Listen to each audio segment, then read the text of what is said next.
Hello दोस्तों, नमस्कार। आज के इस वीडियो में आप सभी का स्वागत है। और आज हम जानेंगे कि लैपटॉप सेलेक्ट करते समय हमको किन बातों को ध्यान में रखना रहता है।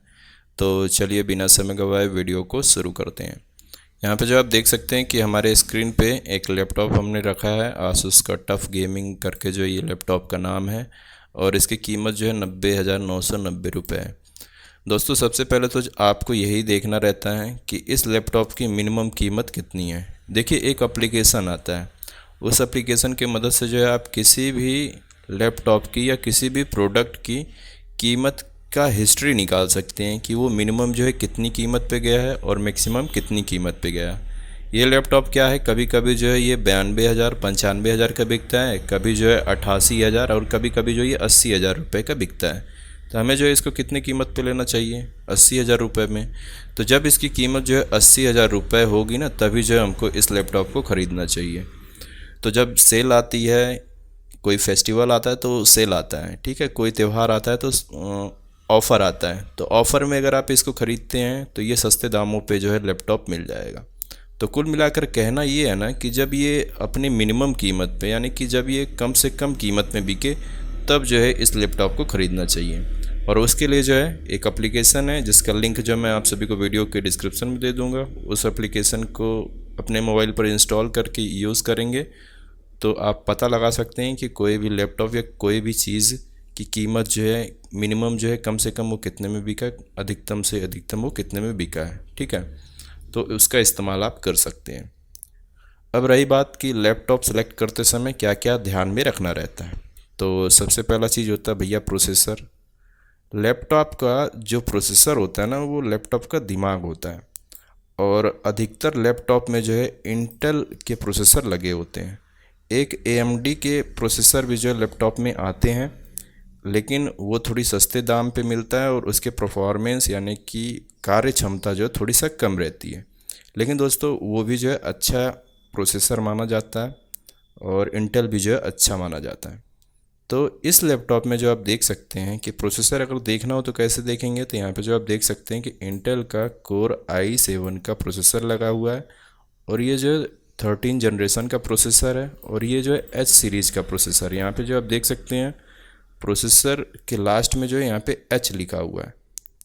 तो ये सब चीज़ों को ध्यान देना रहता है। देखिए, कोर i7 से नीचे ना i5 आता है और उसके नीचे i3 आता है और i7 से ऊपर i9 आता है। तो अगर आप एक छात्र हैं यानी कि स्टूडेंट हैं, तो आप i3 या i5 प्रोसेसर वाला लैपटॉप सेलेक्ट कर सकते हैं। और ये जो कोर रहते हैं i7 या i9, तो अगर आप वीडियो एडिटिंग करने वाले हैं या कोई बड़ा काम करने वाले हैं, तब आप i7 पे चले जाइएगा, जा सकते हैं।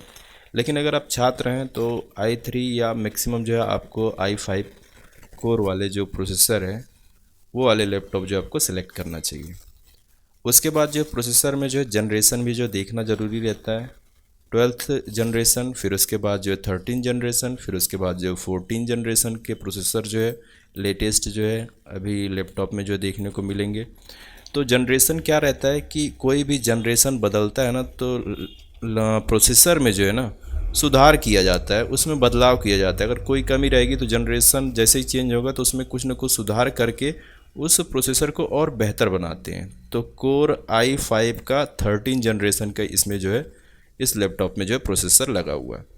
अगर i5 का भी 13 जनरेशन आता है और i3 का भी 13 जनरेशन आता है, तो कुल मिलाकर आपको कोर भी देखना रहता है, जनरेशन भी देखना रहता है। और साथ ही साथ ये प्रोसेसर के लास्ट में H लिखा है ना, यहाँ पर भी आपको देखना ज़रूरी रहता है। किसी किसी लैपटॉप के प्रोसेसर में H की जगह पे U लिखा रहता है। तो U का मतलब ये रहता है कि वो कम परफॉर्मेंस वाला प्रोसेसर है, और H का मतलब ये रहता है कि हाई परफॉर्मेंस वाला प्रोसेसर है। तो कुल मिलाकर ये रहता है कि अगर हाई परफॉर्मेंस देगा तो बैटरी ज़्यादा यूज़ करेगा, बैटरी का इस्तेमाल ज़्यादा यूज़ करेगा, तो लैपटॉप की बैटरी जल्दी ख़त्म होगी। हाँ, लेकिन इसकी कार्य क्षमता काफ़ी अधिक रहती है। और अगर U लिखा रहता है तो वो बैटरी कम यूज़ करता है, लेकिन कार्य क्षमता थोड़ी उसकी कम रहती है। तो कुल मिलाकर ये H और U को भी देखना रहता है, आप अपने अनुसार इसको सेलेक्ट कर सकते हैं। तो अगर आप छात्र हैं तो आप जो है i3, अगर आपका बजट छात्र है और अगर आपका बजट जो है 50,000 से ऊपर है तो आप जो है i5 कोर वाला जो है 13 जेन या 12 जेन के प्रोसेसर को जो है अपने लैपटॉप में जो है सिलेक्ट कर सकते हैं। ठीक है, तो कुल मिलाकर जो है आपको लैपटॉप में प्रोसेसर जो है कुछ इस प्रकार से जो है सिलेक्ट करना है। उसके बाद जो है यहाँ पे आपको जीपीयू देखना रहता है। अब जीपीयू किन लोगों को देखना रहता है? अगर आप का बजट जो है 40,000 के नीचे है या 40,000 के आसपास है तो आप जो है जीपीयू मत देखिएगा, क्योंकि उसमें जो है उस लैपटॉप में जो जीपीयू जो है देखने को नहीं मिलेगा। प्रोसेसर जो है अच्छा वाला ले लीजिएगा, जीपीयू ना भी रहेगा तो चल जाएगा। अगर आपका बजट जो है 55,000 60,000 के आसपास है तो आपको जो जीपीयू देखना ज़रूरी रहता है, क्योंकि भैया आप कीमत दे रहे हैं तो उस कीमत में जो है अच्छी से अच्छी चीज़ें जो है आपको लैपटॉप में होनी चाहिए। ध्यान रखिएगा, जीपीयू का काम ये रहता है कि अगर आप वीडियो या गेमिंग कर रहे हैं, वीडियो एडिटिंग या गेमिंग के पर्पज़ से जो है लैपटॉप ले रहे हैं तो जो है आप जीपीयू देख सकते हैं, या अगर आपका बजट जो है अच्छा है तो आप जो है जीपीयू देख सकते हैं। अब जीपीयू कैसे देखते हैं? देखिए, इसमें जो है RTX का 4050 का जो है जीपीयू लगा हुआ है। अब 4050 से ऊपर आता है 4060, फिर उससे ऊपर आता है 4070। एक जो है मैं यहाँ पे चैट जीटीपी से लिस्ट बना के रखा हूँ, देखिए 20 सीरीज़ का, फिर 30 सीरीज़ का। ये 13 जो है ये जनरेशन हो गया और 3090 जो है ये मॉडल नंबर हो गया। ठीक है, तो ये जो है कुछ इस प्रकार से 14 में जो है आप देख सकते हैं 4050 आता है, 4060 आता है, 13 में भी जो है 30 में भी जो है आपको 3050 आएगा, 3060 आएगा। ठीक है, तो कुल मिलाकर जो है यहाँ पे आपको जीपीयू देखने के लिए जो है आप इस चार्ट का यूज़ कर सकते हैं, स्क्रीनशॉट ले लीजिए और आप जो है बेहतर से बेहतर जो है जीपीयू जो है देखने की कोशिश करिएगा अगर आपका बजट ज़्यादा है तो। उसके बाद जो आपको देखना रहता है भैया डिस्प्ले। अब डिस्प्ले में क्या क्या देखना रहता है, तो देखिए अगर आपका बजट जो है 30 या 40 के आसपास है, 45 के आसपास है या 40 के आसपास है, तो ध्यान रखिएगा आप अपने लैपटॉप में जो है 15.6 इंच वाला डिस्प्ले वाला ही जो है लैपटॉप सेलेक्ट करिएगा। क्योंकि अगर आप 14 इंच वाला जो है लैपटॉप सेलेक्ट करते हैं तो वो जो थोड़ी सा आपको अनकंफर्टेबल रहेगा। अगर आप पहले से जो है आप मन बना के रखें कि नहीं मेरे को 14 इंच वाला ही जो लैपटॉप लेना है, डिस्प्ले वाला जो लैपटॉप लेना है, तो आप ले सकते हैं।